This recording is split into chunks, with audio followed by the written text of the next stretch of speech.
Once you've had H1N1 flu, then you'll have immunity against H1N1 flu.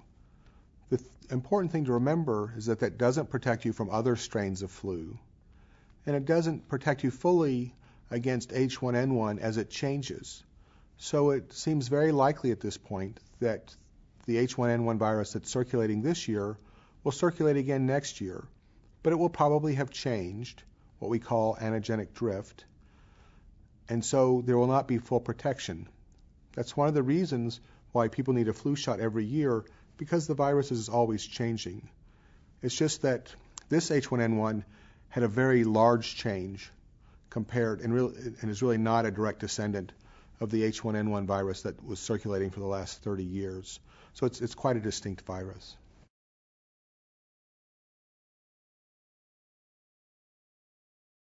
The seasonal flu vaccine does not protect against H1N1 virus. It's still important to get the seasonal flu vaccine because other strains of virus may circulate this flu season, and we want people protected. But it will not protect against this specific H1N1 virus.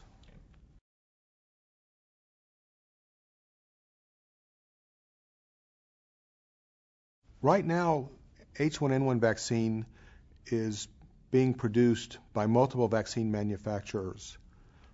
The projected release date for the H1N1 vaccine is mid to late October, and this is being managed by the U.S. government and state and local health departments.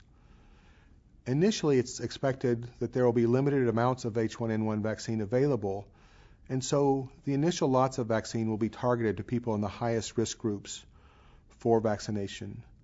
So pregnant women, children under 4, young people 5 to 18 who have chronic medical problems, but also healthcare workers who have direct patient contact to protect them and to protect their patients.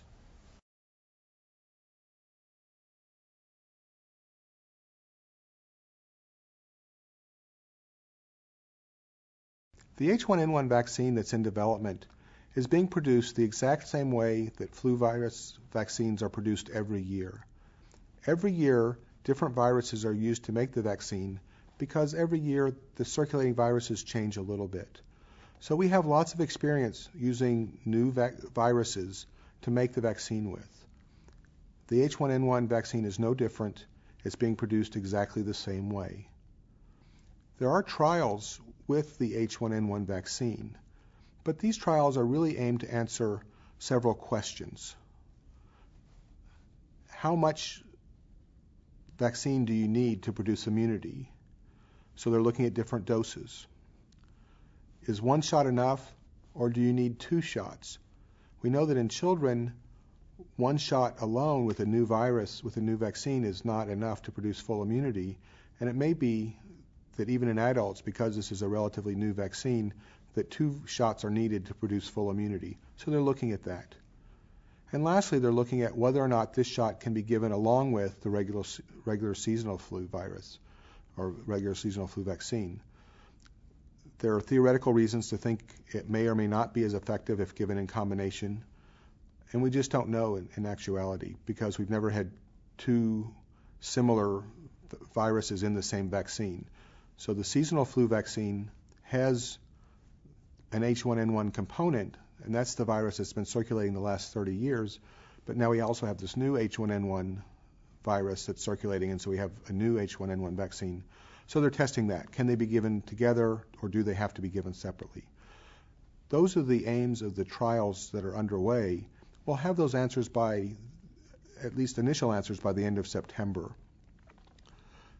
In every vaccine trial, they always look at safety to ensure that there are no adverse effects. But these trials were not designed as safety trials because we expect that this vaccine will be as safe as any other influenza vaccine. By the time it's released, it will be FDA approved just like every other flu vaccine is approved through the regular flu vaccine approval process.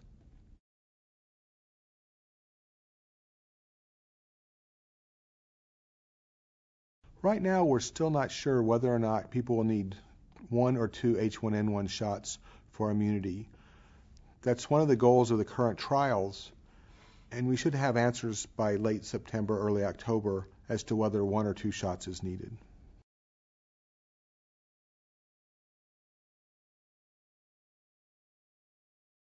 The vaccines for H1N1 are being distributed through local health departments.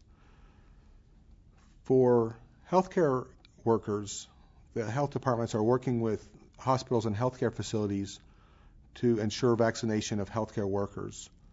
For those who aren't healthcare workers, the health departments are working with hospitals to maybe run flu clinics, or some of the health departments are looking to set up their own flu vaccine clinics. They're working with obstetricians and pediatricians to ensure that their patients who are in high-risk categories get vaccinated. So there's a variety of mechanisms for providing the H1N1 vaccine, recognizing that initially, with limited amounts of the vaccine available, that it's really the highest risk groups who will be targeted. And in general, the general population will not be eligible for H1N1 vaccine until more is produced.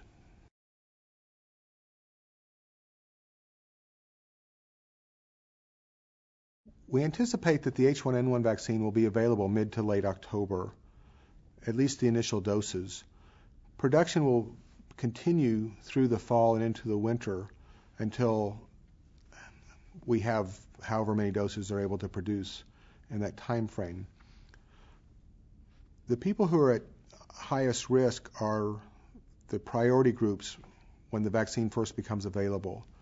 So that's pregnant women, people who have infants less than 6 months at home because the infants themselves can't be vaccinated, children from 6 months to 4 years old, children and young adults from 5 to 18 who have chronic medical problems, and then healthcare workers with direct patient care responsibilities.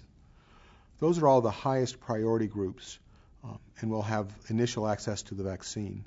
As more vaccine is produced, more groups will become eligible, including persons aged 18 to 65 who have chronic medical problems, more healthcare workers, and not just those at the front line. And then eventually, the traditional categories for vaccine will be available, although that may be next year before everyone can get the vaccine.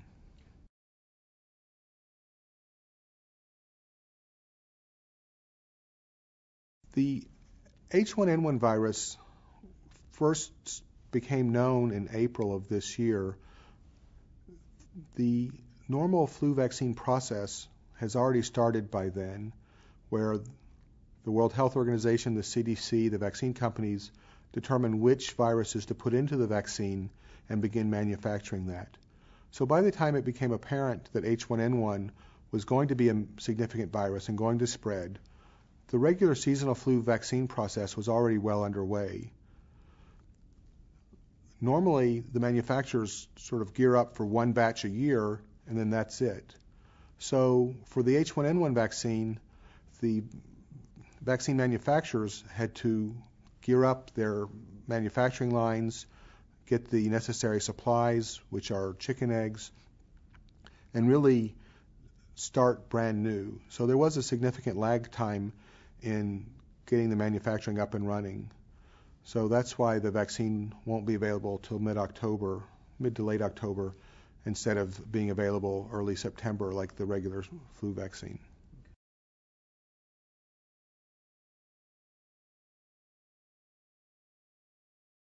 For most people, the recommendation for getting the regular seasonal flu vaccine is to get it as soon as you can from your doctor. The primary reason for that is we're concerned that people may only have one visit in the fall, and we want to make sure they get vaccinated. For healthcare workers, we tend to vaccinate in later October, November, into December. There are concerns that if you get vaccinated too early, you may not have full immunity if it ends up being a late flu season. So that's why we put off for healthcare workers the vaccine campaigns traditionally. And usually seasonal flu doesn't hit the St. Louis area, Missouri and Illinois, until December at the earliest. and usually it's January and February. So there's ample time to vaccinate people in the fall. H1N1 is a little unusual in that it's occurring early, and so there's already significant disease before the vaccine's available.